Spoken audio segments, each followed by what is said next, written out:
there, welcome back to my channel. If you are new, welcome. My name is Maddie and I am a plant lover, plant collector, plant obsessor. If you are returning from my other videos, thank you so much. If you enjoy this, don't forget to give it a big thumbs up and press that subscribe button for some more planty content. Today I wanted to share some propagation, not so much tips as ideas rather than just water propagating in jars.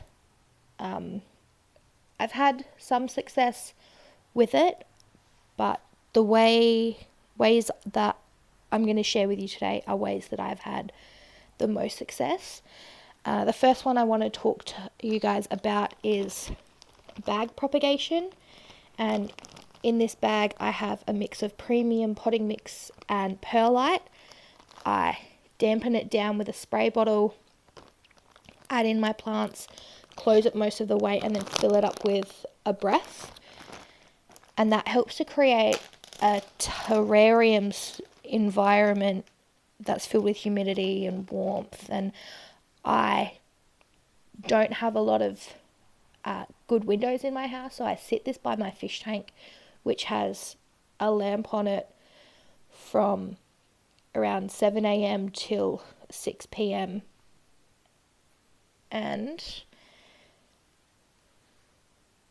this is the roots that this Hoya carnosa compactor has popped out. Now, I put together these bags on the 31st of August, so this is not quite a month of growth, and the roots have roots. It's taken off quite prolifically, which is always good. And I've lost some plants doing this method. Some just rot, some don't go well, some develop rotted leaves from being pressed up against the sides. But this is my first attempt at doing this, and next time I'll get a larger bag rather than a smaller one, which is sort of the size of my hand. The next propagation technique is a take on that with sphagnum moss instead of the perlite soil mix. And so in this bag, did the same thing, had it by my fish tank. I've had this in here for 4 days now, and these are the roots that have come through in 4 days. So I'm pretty impressed with this method. I think I prefer it to the soil method. So far I haven't had the issue of the leaf being pressed up against the bag and rotting, but again, I've only had this together for 4 days. So we'll just have to wait and see. I've tried propagating particularly heartleaf philodendron in sphagnum moss before in water and had no luck. So this will be a go-to method from now on, a bag and sphagnum moss, because it creates that terrarium environment that they seem to really love. The third method that I'm going to share is the one that everyone would know, and that's water propagation.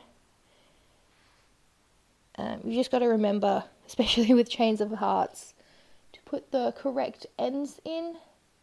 And as you can see, hopefully this little baby is growing some roots. These have again been in front of my fish tank and been in water for about a week and a half. So it's a really good environment for the plants that I have around there, with the humidity and the the bright light. Some others that I have propagating in water are red-veined Maranta, and this one has been on a windowsill for 4 weeks, and he's got some lovely roots coming through. And then a Sansevieria twister, which came off my mother plant, and I'm not sure if these are the same as Sansevieria cylindrica. The twister that I have, when I got them, they were braided, but the babies are coming out not the cylindrical shape, they're coming out split, so I'm really not sure. But the one in the center hasn't split, so I'm not entirely sure if there's like an outside leaf and then it becomes the Sansevieria cylindrica and you've got to remove that outside leaf, or what. I'm not entirely sure. The final method I wanted to talk about is probably my favorite, and it'll be my go-to, and it'll probably be perfect all year round, and that is chucking plants into my fish tank. It's a steady 27 degrees 24/7. It's got that bright lamp on it from 7 or 8 a.m. until 6-7 p.m. It's on in winter to keep the water warmer, and even though I do have a heater in it, it's made of glass, and when glass gets cold, the water inside the glass is going to get colder. So it just helps to keep my water that little bit warmer in the off chance that we have a blackout, or if the heater stops working and I don't realize until later, there is a bit of extra warmth being created. So the plants that I have been putting in my tank have been in for a week, and I know it's early days, but that's why I wanted to share it, because the growth is just insane. I have a heartleaf philodendron that has not only grown leaves, and these have grown underwater, so I'm not sure how they'll grow out of water, or if it's going to have to be a 100% water plant. And then it's got these probably about 2-3 centimeter long roots, but nothing this end, and it was quite a long cutting. I thought I'd just see how it went, and I have a Scindapsus pictus, which in the week has given me this lovely little rooty boy, and this one's starting to get a little bit longer as well. These are the aerial nodes, and they're sort of breaking out of that browner bit that they get when they oxidize and grow out of the stem, and they're growing longer in the water. And they're really enjoying it, and they're just such a beautiful plant. I can't wait to have this take off and trail all around my house, but we'll just have to be patient. I then have pothos cutting, which is growing a new leaf. Again, these have all been in for a week bar one, and I'll talk about that in a minute. It's got roots coming through here and here and here, which is quite good for a week. So it's the perfect environment for these plants. I have a silver satin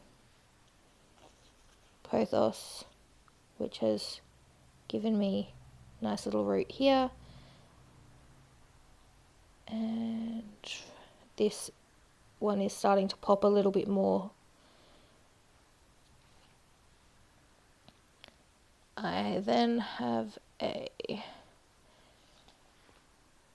Philodendron bipenifolium, which I was given at a cafe that I go to quite regularly, and I had this in water for about a month and it did nothing, and then in my fish tank for a week, and it's already grown like that. So that's quite cool. Pretty happy about that one. I have another pothos. Little root coming through there. I have 2 silver sword philodendrons, and they've got quite chunky long roots coming through. And the last plant that I wanted to talk about today is the one that has blown me away the most. I put this in yesterday when I finished work, which was at 8:30 a.m. I'm working 2 jobs at the moment, so I start at 5 a.m., work till 8:30, and then if I have work in my other job, I'll go to work straight from there. So I'll start at 9 and then work till whenever the job finishes. Anyway, so I put this in 8:30, about 9 o'clock when I got home, and overnight, it is a Philodendron Brazil, and overnight it has grown this. And I just blown away at how quickly that has come through. I'm definitely a convert to using my fish tank. I was given the fish tank about 6 months ago, so I've been using the water from the fish tank on my plants, and I'll collect the water and I'll give it to my sister and anyone else who's a plant person who wants fish water. I'll just collect it for them and give it away as they run out and need some more. But the warmth and the humidity and the light is just the perfect environment, and these plants have just taken off, and this will be my go-to method from now on. Do you guys have fish tanks, and do you use them for your propagating, or do you use your water from your fish tanks? Leave me a comment down below and let me know your favourite method of propagation, or one that you might like to try now that you've been shown a few others. Don't forget to like and subscribe for more planty content, and I'll see you guys in my next video. Thanks for watching. Bye.